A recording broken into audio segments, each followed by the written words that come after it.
Welcome back from the break. You're still watching ACFIM Talks, and we're discussing the politics behind the conflict in the Eastern Democratic Republic of Congo, looking at whether is it driven by economic interests or it is a question of ethnicity, as it has been peddled.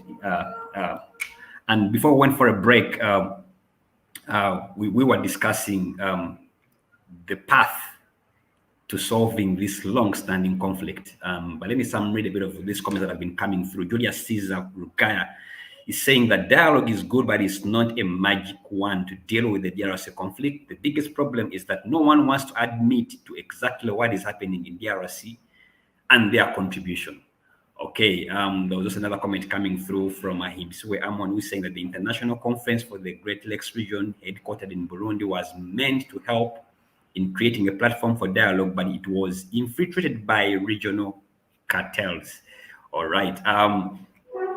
There's also another comment coming from Stephen Muneza, who is saying that Edgar and Dismas, don't you think Uganda and Rwanda's interest in Eastern Congo stems from a variety of economic and political reasons? I think Edgar and Dismas, you've picked that one. You'll have a comment on it as well. Let's see if we have other comments coming through. Okay, there's another one coming from Rogers. He's saying, I honestly agree with my elder Dismas Nkunda. Additional force of East Africa forces will not help troubled North Kivu and Ituri province, but instead will exacerbate the problem. All right, Rogers, that's your comment coming through.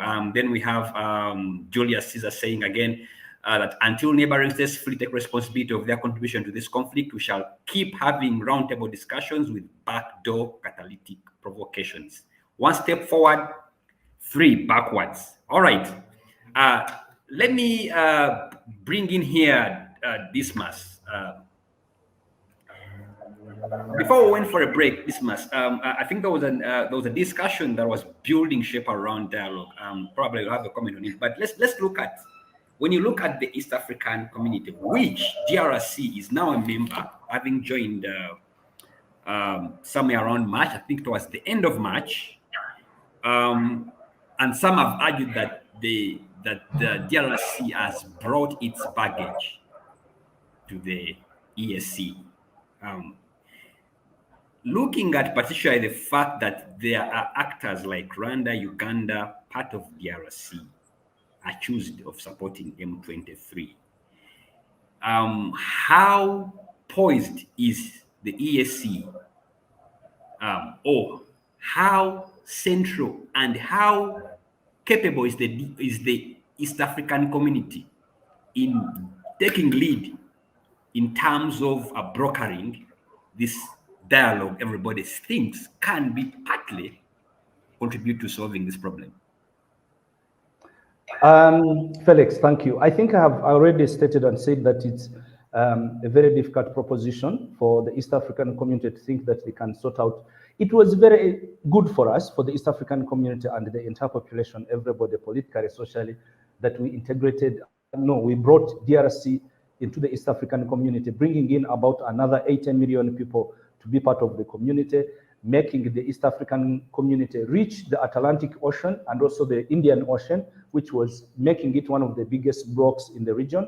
At the same time, DRC and Tanzania bringing in the element of us now being part of SADC without necessarily sitting in SADC, because DRC and Tanzania are also members of the SADC, the Southern Africa Development Corporation. But to the point of the negotiations, in particular the one of bringing about peace in DRC, look, Felix, Uganda has interest in Democratic Republic of Congo. We have enumerated them, myself and Edgar, and partly my sister Miriam, is that Uganda, you know what kind of investment we are having in Democratic Republic of Congo. Investments, we have a military there presence, we are trying to build roads, some of them starting from Nagana, the various border points, another one starting from in Kasese up to Beni, from Kasindi to Beni. So there are so many interests that Uganda has in Democratic Republic of Congo. Like Edgar said, way back in 1998, Uganda went into Democratic Republic of Congo. What we ended up having was that we went there and looted. We were supposed to be changing the government in Democratic Republic of Congo when we were supporting Kabila, when we were supporting Bemba, when we were supporting Professor Wamba Dia Wamba. etc. And we ended up looting. A commission of inquiry was set up, which was headed by Justice Potter. Justice Potter was in Uganda, and he produced that report. And that report named the individuals who were culpable in the looting of the Democratic Republic of Congo. At least on the side of Uganda, that was done. Those individuals, though, none of them was ever taken to book. They are still around, some of them, and nothing has ever happened to them. You know what? Uganda was taken to the International Court of Justice, and in September this year, we are going to pay the first installment of $65 million out of the caution that we have got, out of the decision that was made by the ICJ that Uganda is culpable of the plunder that happened in DRC. Why am I saying this? I'm saying this because three countries have great interest, 3 countries out of the 7 in the EAC. Uganda has great interest in what happens in the Democratic Republic of Congo. The biggest borderline Uganda has, and the most porous borderline Uganda has, is the one between Uganda and Democratic Republic of Congo, all the way from Kisoro to Paida. The second is a country like Rwanda. Rwanda has its interest in the Democratic Republic of Congo is twofold. One, it's business. Second, it's survival. If the presence of the former the individuals who committed the genocide in 1994, the presence of other armed elements whom they think that they can destabilize Rwanda, there's no way, for existential purposes, like Edgar said, the government in Rwanda can accept that another army. I remember there's a time when President Paul Kagame was asked by a journalist, I think it was BBC, they asked him, Your Excellency, is it true that your troops are already in Congo? I think that's about 10, 15 years ago. He said yes. And the journalist was stuck. He didn't know what to answer next. They had thought he would say no. He said yes, they are there. Then they asked, then he said, why did you send the troops there? He said, if you have an enemy, do you wait for the enemy to come to your home, or you attack him before he reaches your home and you can? So the interest of Rwanda into DR Congo are enormous, be it business, be it its security apparatus, be it its own existence. The Red Tabara is a rebel group that is operating in Democratic Republic of Congo. Red Tabara has been attacking Bujumbura and Gitega governments in Burundi. So already 3 governments out of the 4 or the 7 have been removed. So who's going to make the decision? We know the importance of President Yoweri Museveni in the EAC. We know the importance of President Paul Kagame in the East African community. President Uhuru Kenyatta might be having the gravitas of saying that this one I can do because as the chair of the East African community. But the practical part of it is that you have to assemble an army, you have to get ammunition, you have to get military advisors, you have to get equipment, you have to get finances. Now, if Uganda is already financing its own army in DRC to remove the ADF, it's financing the roads. Where another appropriation of money are they going to get? So my view is that DRC, its EAC, might show a face that it's doing something. Medium, I would agree, if we had IGAD, if we had the African Union coming in, I would be perfectly very happy with them to be able to intervene. But my understanding and my reading of a period of time, how things are done in this region, I don't think the EAC has the gravitas to be able to sort out the problems of DRC. The problems of DRC are much more political, much more economic. They are not a military solution of saying that we will overwhelm people, the rebel groups, we will overwhelm the military, the different factions that are in the DRC, overwhelm them militarily, and then in the morning there will be peace. No, so it doesn't work like that. Okay, all right. I'm going to come to you, Miriam, but let me first quickly run to Edgar. You've had Dismas, and I think you share the same view. But some people have argued that probably this conflict is going to be the litmus test of EAC. Those who still think that the EAC, under the chairmanship of Uhuru Kenyatta, given the comments that came through, those who think that probably he can do something around it, is perceived to be a bit more neutral to this conflict than any other countries, especially as Dismas mentions them, that is Rwanda, Uganda, and Burundi. Do you agree that probably this conflict is the litmus test to the EAC now that DRC is a member? The coming of the DRC into the EAC was going to have its own dynamics and set of difficulties and challenges for us. I've said it somewhere, and this must check me if I get a bit rough on the edges. If we are to deploy the principles that govern the EAC, it's only Uganda, Tanzania, and Kenya that qualify to be in the EAC. The other countries do not meet the bare minimum of the principles on governance, on this much you'll agree with me that the other countries really don't meet the bare minimum standards of this. So the loading of the other states, Rwanda, Burundi, DRC, South Sudan, is excess baggage for us to carry. We are at different levels of development, we are at different levels of understanding. However, the underlying, if you look at the populations of these countries, we are, again, I'm going to get rough on the edges. We are a primordial, we are pre-scientific, we are a peasantry society. Even our intelligentsia, we purport to be Pan-Africanists. We are Pan-Africanists intellectually, but when it comes to our mental disposition, when it comes to the frame of mind, we are provisionalists. And I'm using the word provisionalist as a polite term to refer that we are basically tribal. And the leaders who are emerged are tribal chiefs, no different from the Shaka Zulus, the Kinjikitales of them days in the pre-colonial days.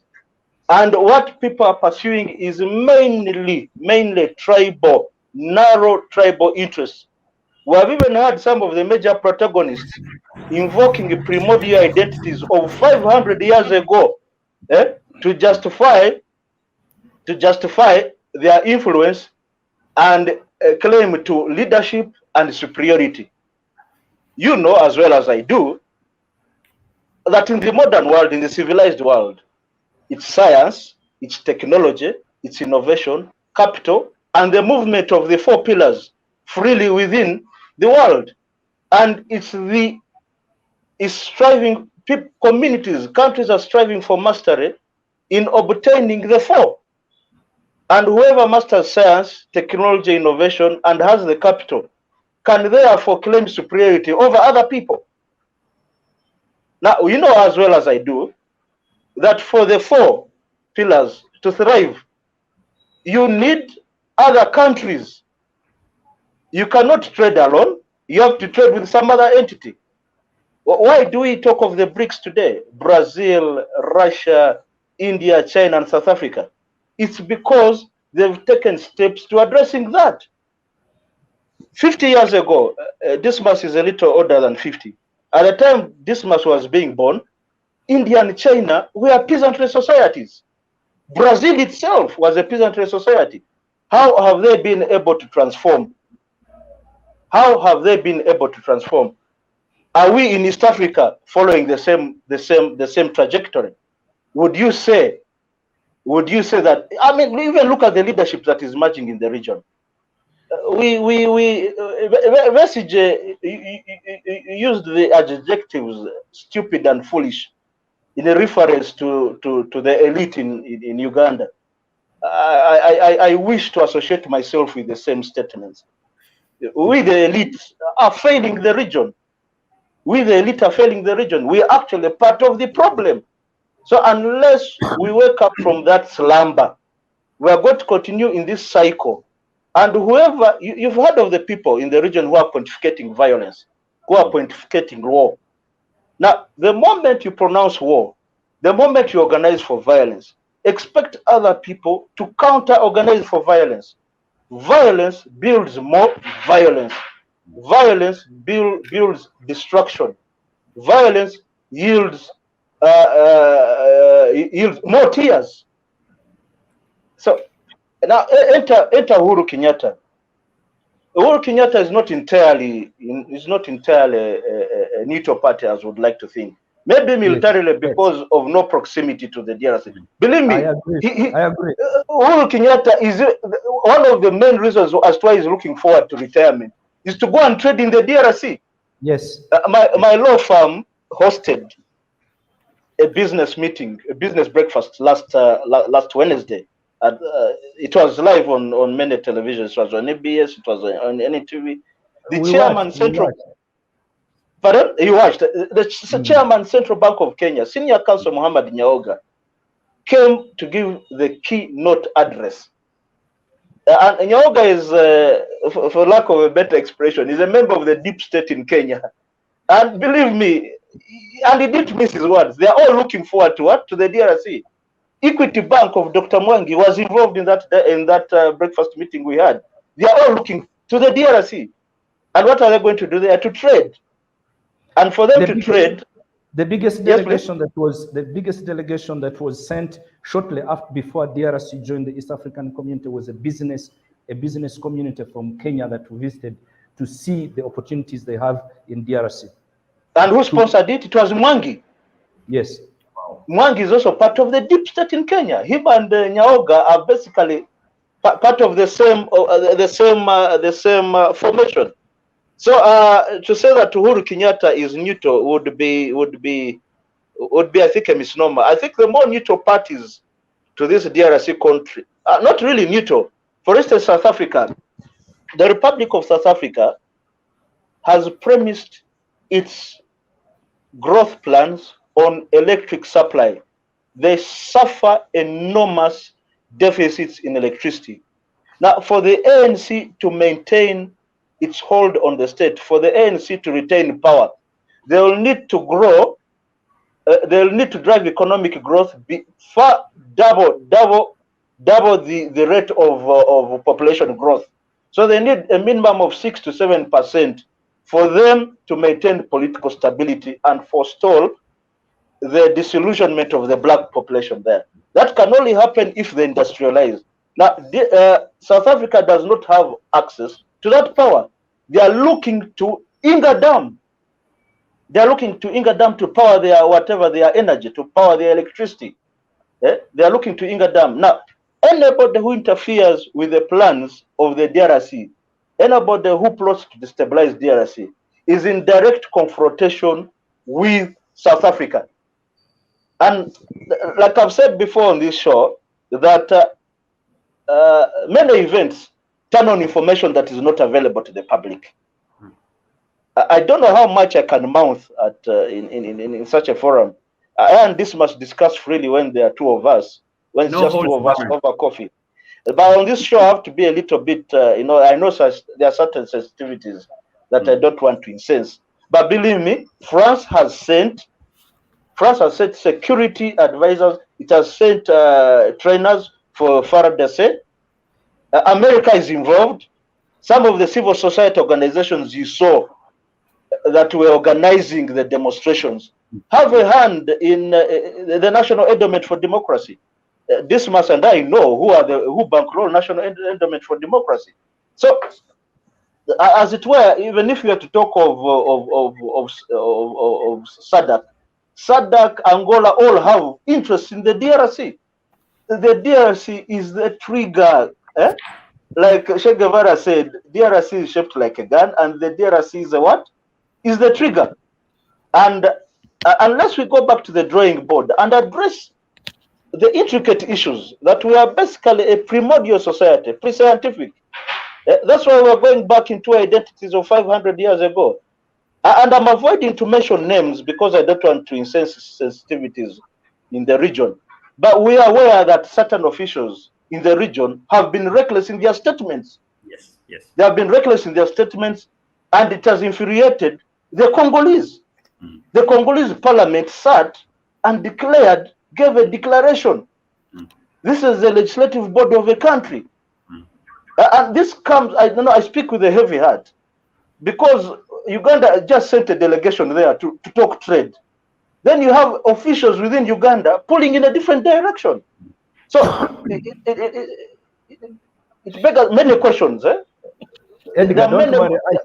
I think there is a change, a military change that is going to happen No, that one is certainly, it's eminent. It is eminent. It is eminent. It is eminent. And would be lying to ourselves if we don't address issues in the 3 dimensions. We can come here, pontificate, talk this, speak smartly, speak the finest English language that we can deploy, but we must go back to the basics and address them.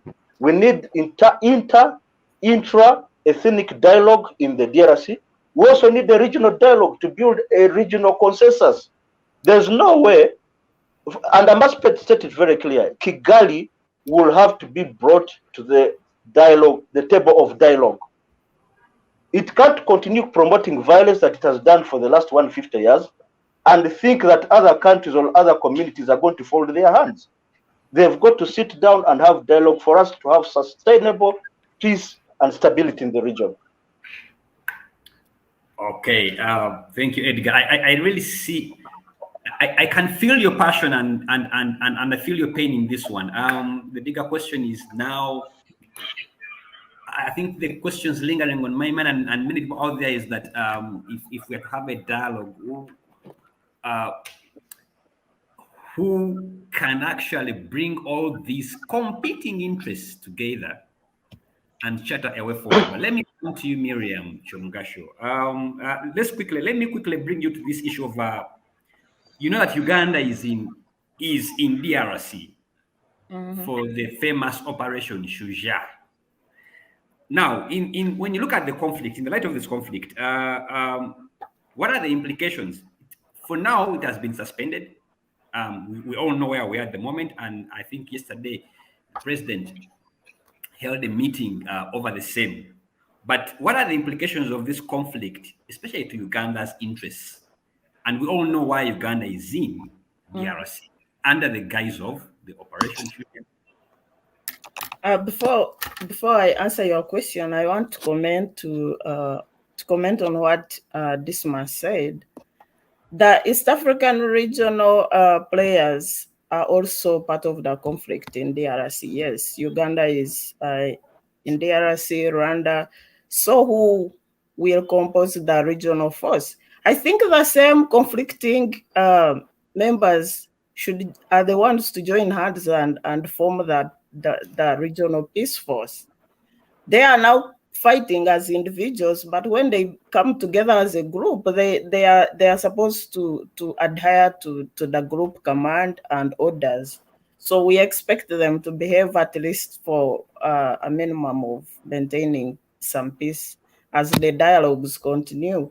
Yeah, we need so many dialogues, like Edgar said. And Edgar, I think you are so pessimistic about the interest. Those interests, the trade interests, every other country in Africa and outside of Africa is interested in DRC. Yes, DRC is the hub of the minerals, especially now that there is advocacy for green energy. 80% source of green energy is from DRC for the whole world. So we even expect more competition, more international trade, more robbers, more crooks, and more armed conflicts coming in DRC for minerals. But what should we do to that? African elites have to wake up. Like you said, they are so disappointing, yes. But we have to wake up and advocate for peace. We have to call upon these international bodies to ensure that there is peaceful and legal trade as far as DRC are concerned. I know there are so many bodies put in place to make sure that illicit minerals don't come from Congo. USC has something, and there is China. China also put up a body to ensure that they have clean minerals. But those bodies are not doing enough. So we have to ensure all the players, we have to call upon the players, the Chinese. If South Africa wants power, let it put money for peace processes so that it can have the Inga Dam developed and it has the electricity it wants. If Uganda and Rwanda know that they can't survive with a peaceful DRC, let them invest in building peace in DRC. So for me, I see the interest as the incentive, the better incentive for building a lasting peaceful solution for DRC, because we all know we need resources from DRC. And the East African community, whether who lives and who is interested in trade, yes, we expect the upcoming president to be responsible enough to take the lead and occupy the position that Uhuru was occupying, because Kenya is a big player as far as the East African community is concerned. And Tanzania is so far like a stabilizing factor. When you look at other members of EAC, Seven and Kagame are so heavily invested in DRC, so they can't do much, but Kenya and Tanzania and other countries can come up and join hands. I'm more especially interested in non-political players, the civic society, the church leaders, the non-government organizations, the other bodies, the academia. So much activism can bring peace. Activism has brought some effort in controlling the Boko Haram in Nigeria. We have seen a lot of activism calling for the pacification of that area. The conflict in Nigeria, by the way, is more related. It's kind of similar to the conflict in DRC.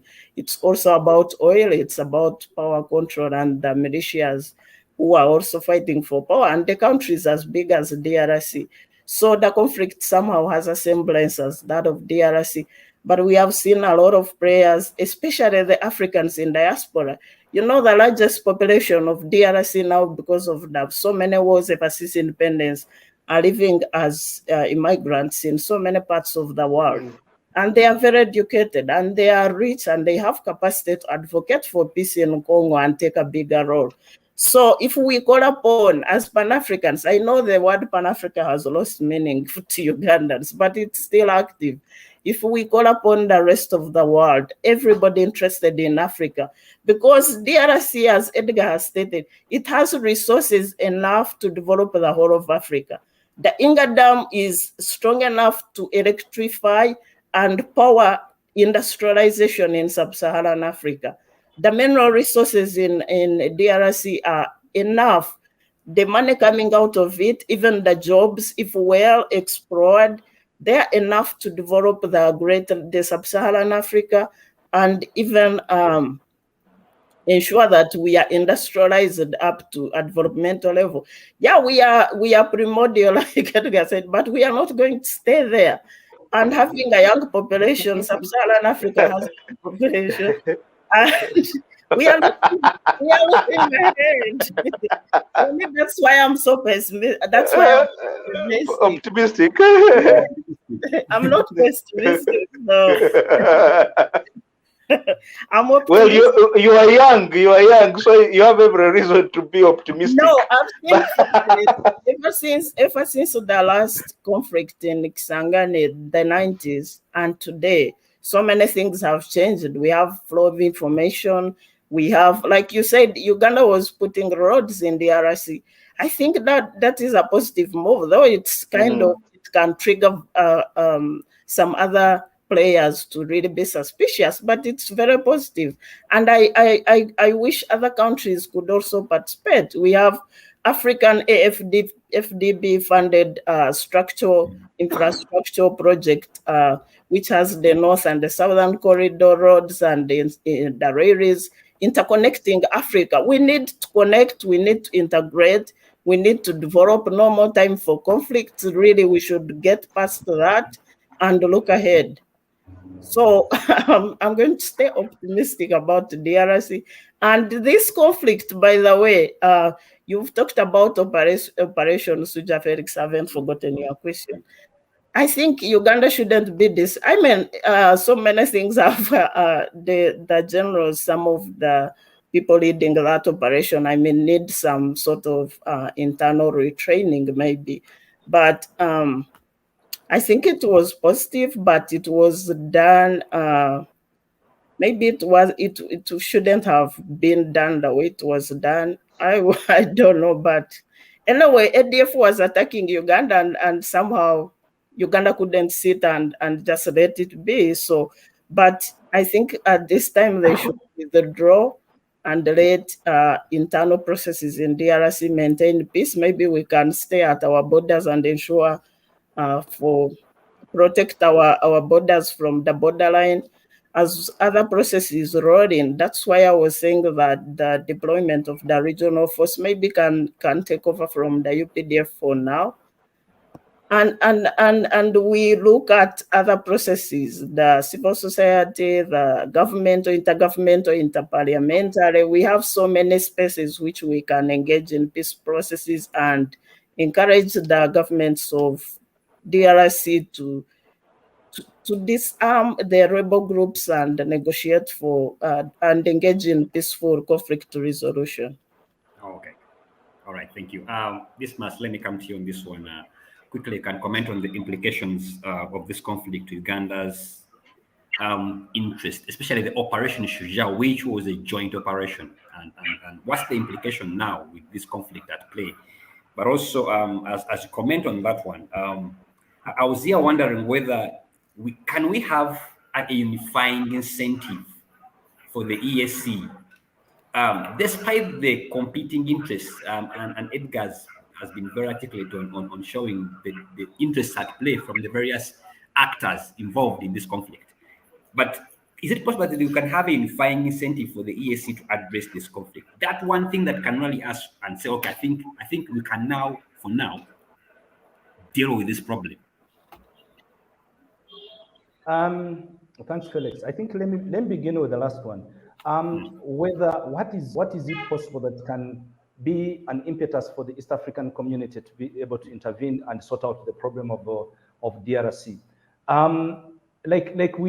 I said, myself and Edgar, the competing interests are there. I think the magic bullet would come if only the leaders, you see, the current conflict, and in particular, the recent happenings in the parliament in Democratic Republic of Congo, the suspension of the Operation Shujaa, etc. It's just leading you to a question of someone who is saying,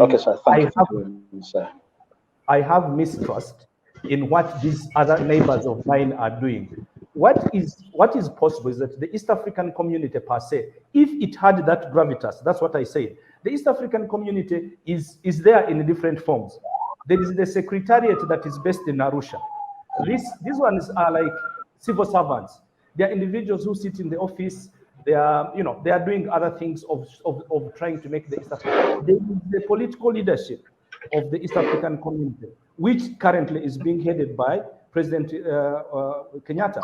But you remember at a point when two countries within the region, within the EAC, even when they are under that pact of security and peace and stability, even when they conflict, between 2020 and 2022, the EAC couldn't sit simply because the head of state, who was the chairperson of the East African community, the late Pierre Nkurunziza, was not speaking to President Paul Kagame of Rwanda. And the EAC couldn't sit as heads of states. So the question is, which part of the EAC do we put our trust in? Is it the structure, the one which looks like the civil service? Is it the political leadership? Is it who do we put the capacity? My view, this is my view as Dismas, is that if the leadership of the EAC, the admission of DR Congo was done irregularly, Edgar and I have discussed this one, irregularly because there are certain conditions under the EAC protocol which you are supposed to fulfill before you become a member of the East African community. For sure, I can tell you with certainty, and I saw the application of Somalia. Somalia applied to join the EAC, it was refused. Before? Yes, it was refused because it didn't meet the criteria. Ethiopia has toyed with the idea of applying and joining the East African community. But the one of DRC, it was a decision made by the heads of states to say, we are waiving most of the problems, all the issues that DRC has to meet before it becomes a member, so that we can quicken the process. If they can do that, to quicken the process of admitting DRC, and there is no single opposition from Uganda, from the 6 member states, why is it that the same leadership cannot sit and say, you know what, this is now a member of ours, we need to treat it as a member of our region, and its stability and security is a matter of the East African concern. The stability of Rwanda is good for economic business for Uganda, Rwanda, DRC, DRC itself, and Burundi and Kenya. and other member states. Remember, by the way, we are going off it, but Tanzania also has a border with the DRC. It has interest as well there. And it has its own interest, Tanzania into the DRC. So that's the complex nature. That's to me, the political leadership can sit and say, we have decided. But the problem is that each one of them, they have certain things, peculiar things that they have of interest into DRC.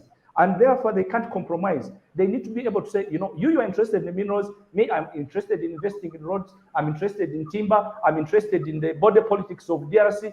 Let's agree on the nitty-gritty and then come to one solution. But the first question you asked was about what are the interests.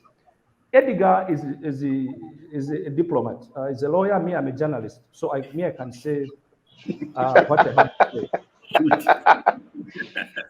is that one of the things that has become of a deep consequence of this conflict, in particular, is our dear General Lieutenant General Kainerugaba. He has consistently been communicating, but not communicating. Now, for those of us who studied communication, if he had managed to say, he was saying certain things, but saying it in cryptic nature. And some of the things he was saying, they play into the narratives of ethnicity, the narratives of superiority, the narratives of division, the narratives of hegemony. And if you look at the DRC's decision about stopping Suja, it's simply because they are saying that the son of the president entered into an agreement with another country to be able to, you know, so I think the moment we start speaking the truth and getting to the core of saying what is the cause of this problem, and we agree to sort it out with the clarity that it's required, then the better it's going to be for us. I would think that if I was President Museveni, I would tell the Honorable, whom I respect as a general, I would tell him that for now, I would cease having those tweets that are causing much more. Because what is happening is that we get the tweets, they're giving us a different picture, but at the same time, we have an overture of saying that we are going in DRC because we are going to pursue the ADF, but at the same time, you are having, anyway, I don't know, it's draining. Okay, yeah, indeed. Those tweets, I think they ruffled and rattled the Kinshasa administration the wrong way. We have borrowed a couple of minutes, so I have about 10 minutes to bring this discussion to a close. It's quite interesting. Let me first come to you, Edgar, here.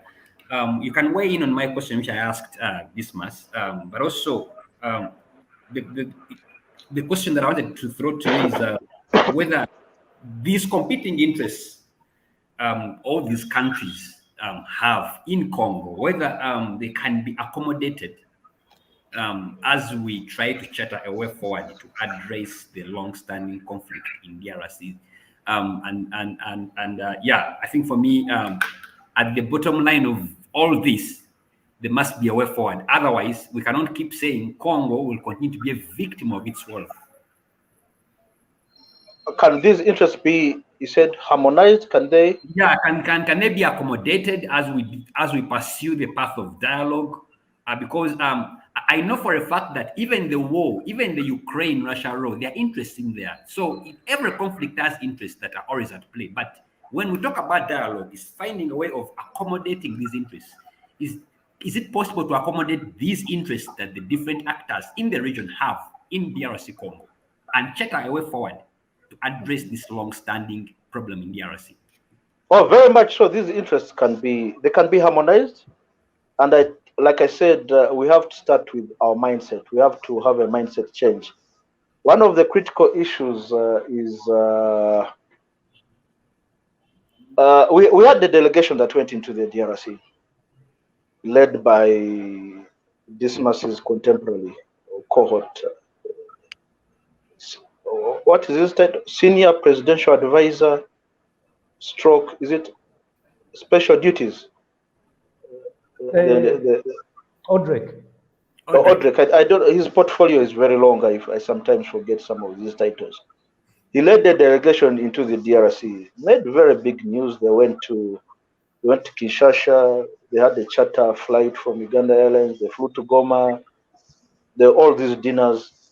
But the feedback, I remember, I have deep relations in the DRC. Dismas and I have blood relatives in the DRC.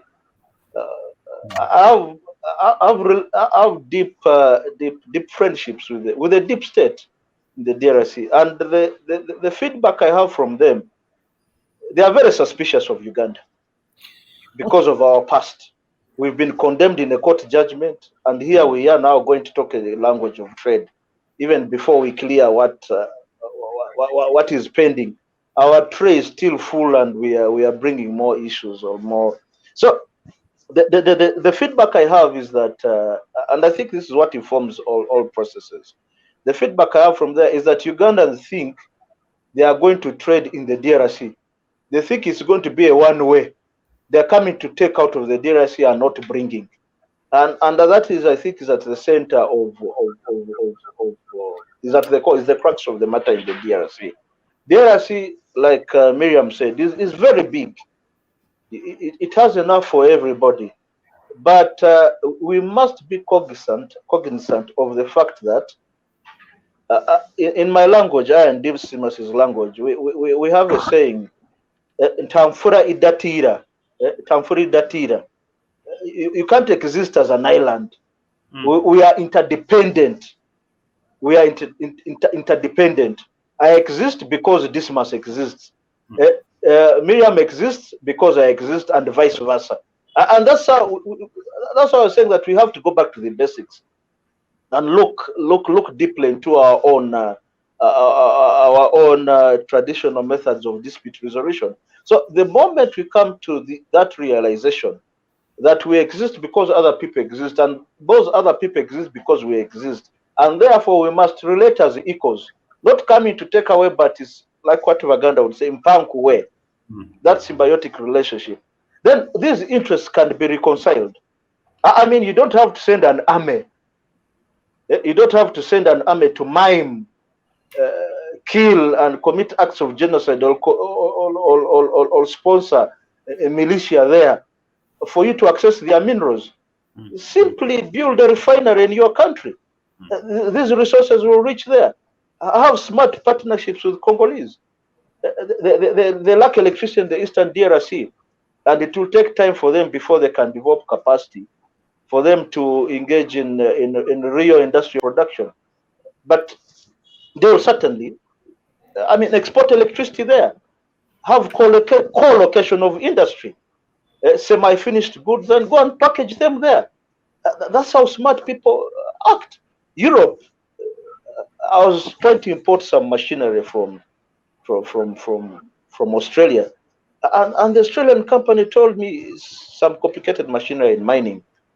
Let me emphasize that the mining is in Uganda, not in the DRC, for a mining operation. And the Australians were telling me that they have co-location of their production plant in China. Now, China, Japan are societies that developed largely from technologies from other countries. They copied and applied. Some other people say they stole. I don't want to use the same words. They copied and applied. So likewise, in this region, we have to develop smart partnerships. And unfortunately for us, as we roll out the ballistic missile launchers, as we roll out the Sukhoi jets, and as the other country bankrolls M23 and what have you, the Kenyans are doing it smarter. They've come with financing, Equity Bank. What does Uganda and Rwanda have in terms of financing institutions to go and finance trade or investment and business opportunities in the DRC? So we have developed that mindset. We have to go back to the factory settings and realize that the DRC or the citizens of the DRC are equal citizens, rather are equal partners in this. And I emphasize this because one of the leaders in the region at a select audience said that he has never heard of Europeans being arrested for looting the DRC. And therefore, for people who claim that his country is looting the DRC are out of order. That in any case, if the resources are not benefiting the DRC citizens, why don't we go and loot them? So that mindset has to change. Unless and until it changes, we're going to continue breeding conflict. We're going to continue breeding destruction and more tears for us. Thank you. Thank you so much. Thank you so much. And as we come to a close of this discussion, Miriam, in your parting shots, also because also attempt in a minute or two to propose how you can deal with this mindset, especially because I'm asking myself, how do you change the mindset of an individual or of persons with a predisposed mind of looting? They believe in grabbing as opposed to smarter approaches of trading. How do you change that mindset? And as we go, sorry. Go ahead. Felix, what you've said about the mindset of looting, that's a problem of Uganda. You know, our leaders currently believe either in grabbing or something like that, and that's a big problem. But we could have done better, especially on the case of DRC. For instance, that trade delegation we send there, why would I want to say maybe Museveni decided that. Why would he has a military operation led by his son, then he sends a delegation led by his son-in-law, then he's the commander-in-chief. If people are already suspicious of you, and then you get your whole family and you assume they are leading a state delegation, a government delegation.